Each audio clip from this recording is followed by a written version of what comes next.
లోకరక్షకుడు యేసుక్రీస్తు జన్మదినాన్ని పురస్కరించుకొని అల్లూరు మండల వ్యాప్తంగా క్రైస్తవ సోదరులు క్రిస్మస్ వేడుకలను ఘనంగా నిర్వహించారు. ఈ సందర్భంగా మండల వ్యాప్తంగా ఉన్న వివిధ సంస్థల క్రైస్తవ ప్రార్థనా మందిరాలలో క్రైస్తవ సోదరులు క్రిస్మస్ వేడుకలను ఘనంగా నిర్వహించారు. ఈ సందర్భంగా ర్యాలీని నిర్వహించి క్రైస్తవ సోదరులు సంతోషాన్ని వ్యక్తం చేశారు. క్రిస్మస్ పర్వదినాన్ని పురస్కరించుకొని ప్రతి క్రైస్తవ మందిరాన్ని విద్యుత్ దీపాలంకరణతో అందంగా ముస్తాబించారు. క్రీస్తు పుట్టుకు నిదర్శనంగా ఉన్న నక్షత్రాన్ని క్రైస్తవ మందిరాలతో పాటు క్రైస్తవ సోదరుల ఇళ్లపై కూడా నక్షత్రాలను ఏర్పాటు చేశారు. క్రిస్మస్ సందర్భంగా అల్లూరు దళిత వాడలో వెలసిన సాల్వేషన్ ఆర్మీ చర్చి నందు ప్రత్యేక ప్రార్థనలను నిర్వహించారు. ఈ సందర్భంగా కేకును కట్ చేసి పంచిపెట్టారు. అనంతరం చిన్నారులు క్రీస్తు పుట్టుక నాటికను ప్రదర్శించి నృత్యాలను ప్రదర్శించారు. ఈ కార్యక్రమానికి ముఖ్య అతిథిగా పాల్గొన్న నెల్లూరు డివిజనల్ కమాండర్ బడుగు జోసఫ్ గారు దైవ సందేశాన్ని అందిస్తూ లోకంలో పాపులను రక్షించేందుకు యేసుక్రీస్తు మానవ రూపంలో ఈ లోకానికి వచ్చాడని గుర్తు చేశారు. ఈ కార్యక్రమంలో పాస్టర్ ప్రసాద్ బాబు, సంఘ పెద్దలు, క్రైస్తవ సోదరులు తదితరులు పాల్గొన్నారు. అని గలిబిలవుతూ ఉన్నాడు. యవనస్తుడు గందరగోళంలో ఉన్నాడు, ఏమీ తెలియని స్థితిలో ఉన్నాడు. ఇంకా బైబిల్ ఏం చెప్తుందంటే భయపడుతూ ఉన్నాడు, ఆందోళన చెందుతూ ఉన్నాడు. పట్టున్నారా బట్టల్లా తోడ చుట్టబాడి, పట్టున్నారా బట్టల్లా తోడ చుట్టబాడి, పశువుల తొట్టిలో పాడుండ బట్టబాడి, పశువుల తొట్టిలో పాడుండ బట్టబాడి, ప్రియ సోదరుడు నీ సేవా రాజు పుట్టినాడు ఏలో ఏలేలో కొలవబోదామా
చింత లేదు చాలా సంతోషం, బాధ లేదు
అది ఒక చారిత్రాత్మకం.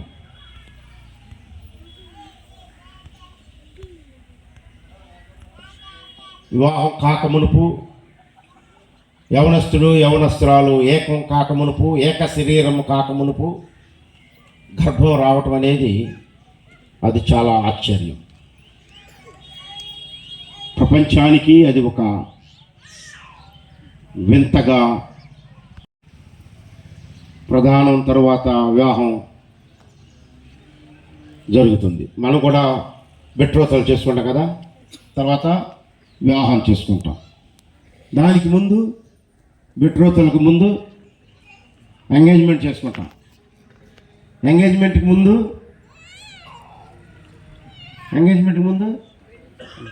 పెళ్లి చూపులు. ఒకసారి మీరు గుర్తు చేసుకోండి, మీ మీ మీ వివాహం, మీ బెట్రోతలు, మీ ఎంగేజ్మెంట్, మీ పెళ్లి ప్రాసెస్, అది ఒక క్రమం. అయితే ఈ యవనస్తుడు యవనస్తురాలు, ఈ యోసేపు మరియమ్మకు ప్రధానం మాత్రమే అయింది, వివాహం కాలేదు. బట్ ఈ యవనస్తురాలు గర్భము ధరించింది. అది పరిశుద్ధాత్మ కార్యం. హల్లెలూయా.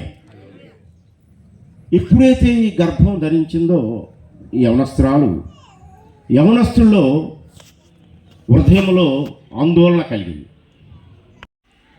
ఇతరులు ఏ నింద వేస్తారు, ఏ రీతిగా గేలి చేస్తారు, ఏ రీతిగా సూటి పోటీ మాటలతో